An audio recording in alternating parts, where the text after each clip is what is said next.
नमस्कार, आप सभी को स्वागत है। मैं हूं आपके साथ विनय। इस वक्त हूं फतेहपुर के खागा नगर पंचायत को लेकर चर्चा करते हैं, क्योंकि खागा नगर पंचायत में कई सारे लोग तैयारियों में लगे हुए हैं। क्योंकि जैसे जैसे नगर पंचायत के चुनाव जैसे जैसे करीब आता जा रहा है, तैयारियों में लोग धुरंधर एक में एक लोग आते जा रहे हैं और सब अपनी किस्मत आजमाने के लिए जनता जनार्दन के बीच में जाते हैं और जानने का प्रयास करते हैं कि किस मुद्दों पे जाते हैं। क्योंकि कुछ लोग भी से रूबरू हो चुके हैं और कुछ लोगों के बीच में जाना भी है हमें।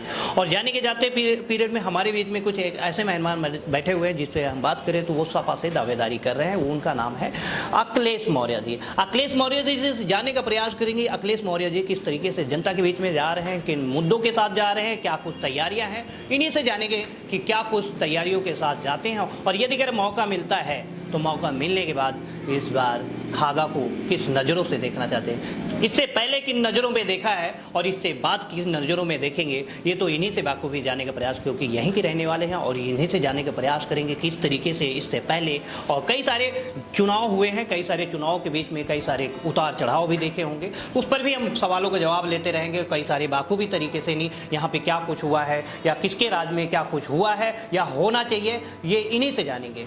हमारे अखिलेश जी, हम आपसे ये जानना चाहते हैं कि आप दावेदारी कर रहे हैं यहाँ पे और किन मुद्दों के साथ जनता के बीच में जा रहे हैं। सर्वप्रथम तो पिछले 10 सालों से 10 क्या 15 सालों से यहाँ बीजेपी का कार्यकाल, बीजेपी के चेयरमैन है और पिछले 10 सालों से 2 ग्राम पंचायतें जो मर्ज की गई नगर पंचायत में, उन गांवों में आज भी किसी भी तरह का कोई विकास नहीं हुआ।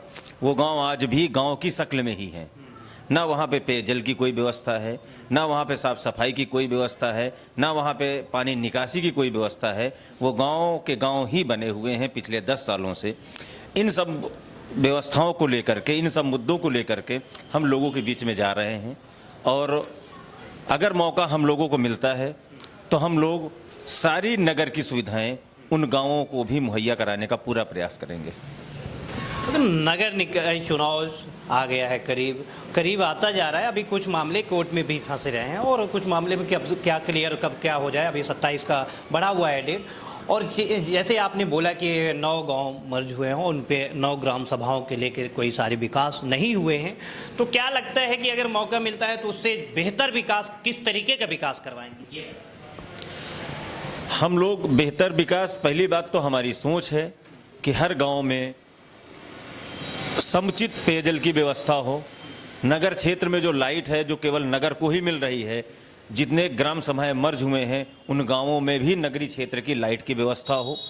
अगर हम नगरीय क्षेत्र का tax, house tax, water tax ले रहे हैं लोगों से, तो उनको हमको सुविधा भी देनी पड़ेगी और वो सारी सुविधाएं लोगों को मुहैया कराई जाएंगी। ये सब हम प्रयास करेंगे लोगों को। आपका इस बार जैसे जनता के बीच में जाते हैं और जनता के बीच में जाने के बाद इन सारे मुद्दे रखते हैं, तो क्या इस बार आपको अगर मौका मिल जाता है या जनता अगर सोचती है तो जनता के हित की किस तरीके की बातों को सामना करेंगे लोगों के साथ या अदर पार्टियों के लिए? ये जो हमारे क्षेत्र की सम्मानित जनता है वो खुद ही इस क्षेत्र में मन बना चुकी है कि इस बार नगर पंचायत की सीट में किसको बैठालना है।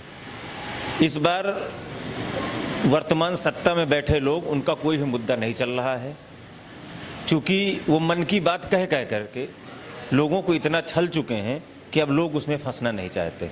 आपका तो नहीं होगा कि हित की बात या मन की बात? नो, हम लोग केवल हित की बात करते हैं। मन की बात करने वाले कोई और हैं। हम लोग समाजवादी लोग हैं और संघर्ष करके लोगों का सहयोग, लोगों की मदद करना, ये हम लोगों की हॉबी है।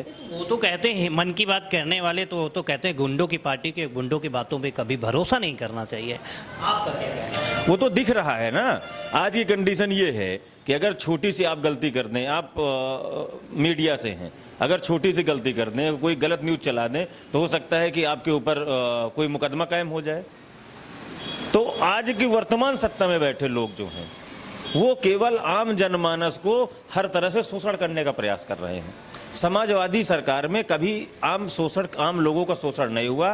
वो केवल लोगों के हित में समाजवादी सरकार ने काम किया है, चाहे वो हैंडल डाल रहा हो या तमाम ऐसी सुविधाएं रहीं। माननीय अखिलेश जी के सीएम बनने के बाद ही पुलिस लोगों के दरवाजे तक जाने लगी। नहीं कभी पीड़ित थाने में आकर के दर दर भटकता था, उसकी कोई सुनवाई ही नहीं होती थी। बात करें बीजेपी अभी तक परचम लहरा रखी थी और इससे पहले भी लहराई है, तो उन धुरंधरों के बीच में आप क्या सफर कर पाएंगे? बिल्कुल सफर कर पाएंगे भाई साहब, क्योंकि ये आम जनमानस की आवाज़ है, आम लोगों की आवाज़ है, हमारे अपनों की आवाज़ है। इस बार लोग सत्ता परिवर्तन चाह रहे हैं 10 सालों से, क्योंकि यहाँ पे केवल एक विशेष लोगों का ही अधिकार नगर पंचायत में चल रहा है। वो लोगों के मन में है कि इस सब चीज़ को ख़त्म किया जाए और नगर पंचायत में एक बेहतर व्यवस्था दी जाए। इससे पहले भी आपने तैयारियां की है, आपके मुंह को खाने पड़ी है। इस बार कौन सी ऐसी तैयारियों में नहीं आपकी बाधाएं रही है, या कौन सी ऐसी चूक हो गई जिस पे आप तैयारियों में सफल नहीं हो पाए? समय और परिस्थितियां होती हैं। उस समय की परिस्थितियां कुछ ऐसी थी कि हम अपनी विचारधारा को लोगों के बीच में नहीं पहुंचा पाए, या लोग हमारी विचारधारा को नहीं समझ पाए। आज 10 सालों में लोगों ने देख लिया कि बेहतर कौन है, बेहतर कौन कर सकता है, कौन हमको सम्मान दे सकता है, ये लोगों के बीच में है। और इन सब चीज़ों को लेकर के लोग हमारी विचारधारा को पसंद कर रहे हैं, हमें लाइक कर रहे हैं। और इस बार खागा नगर पंचायत में साइकिल दौड़ेगी, ये लोगों की जुबान से तय है। इस पर क्या लगता है कि कमल खिलेगा या साइकिल? वो तो कहते हैं कमल खिलेगा, आप कहते हैं साइकिल खिले, तो किस स्पीड में रहेगी आपकी साइकिल? अब भाई साहब, कहने के लिए तो कोई कुछ भी कहे, लेकिन अगर समय आता है और पार्टी हम लोगों पे विश्वास करती है, हमारे ऊपर विश्वास करती है, तो हम ये विश्वास दिलाएंगे कि साइकिल यहाँ पे 100% दौड़ेगी और इस बार नगर पंचायत में समाजवादी का झंडा फहराएगा। इस विश्वास और आशा के साथ हम लोगों के बीच में जा रहे हैं, लोग हमको लाइक कर रहे हैं। इससे पहले कई बार समाजवादी पार्टी ने कई बार अपनी किस्मत आजमाई है और आज तक किस्मत का वो भाग्य का डब्बा खोल नहीं पाया, तो कैसा लगता है कि इस बार भी आप भाग्य का डब्बा खोल पाएंगे? बिल्कुल भाई साहब, भाग का डिब्बा खोल पाएंगे। जब लोग चुनाव लड़ते हैं, जब लोगों के बीच से आवाज़ आती है, तो किसी प्रकार की कोई दिक्कत नहीं होती। हुसैनगंज में भी बहुत बाहुबली लोग थे, हुसैनगंज विधानसभा में। उसके बाद भी उषा मौर्य जी कई बार चुनाव डिफीट खाई। इस बार लोग चुनाव लड़े और लोगों ने चुनाव जिताया। समाजवादी पार्टी का परचम हुसैनगंज विधानसभा जैसी सीट पे फहराया। चाहे सदर विधानसभा रही हो, सदर विधानसभा में भी चंद्र प्रकाश विधायक जी अच्छी बहुमत से जीते। तो जब लोगों के बीच से जब लोग चुनाव लड़ते हैं तो चुनाव आसान होता है। और चूंकि प्रत्याशी तो केवल प्रत्याशी होता है, चुनाव हमेशा आम लोग ही लड़ते हैं, आम जनमानस ही लड़ता है, हमारे अपने लोग ही लड़ते हैं। तो इस बार अपने लोगों का मन है कि इस बार नगर पंचायत में सत्ता चेंज करके बेहतर कुछ किया जाए, कुछ अलग किया जाए, कि जिससे दिखे कि नगर पंचायत में कुछ बेहतर हुआ है, कोई चेयरमैन बना है। ये रहे हमारे बीच में अखिलेश मौर्य जी। अखिलेश मौर्य जी ने सपा से दावेदारी कर रहे हैं। अगर इनको मौका मिलता है, सपा से टिकट मिलता है और जनता के बीच में जाते हैं, जिस तरीके से मुद्दे रखे हैं और इन मुद्दों के साथ जनता अगर मौका देती है, तो बाखूबी तरीके से नगर पंचायत को, खागा नगर पंचायत को जो जिस स्थिति में पड़ा है, उस स्थिति से अगले कई सारे सफर तक पहुंचाने का प्रयास है इनका। इसी तरीके से कई सारी खबरों को दिखाते रहेंगे, बनी रहिए। तब तक के लिए दीजिएगा मुझे इजाज़त। नमस्कार।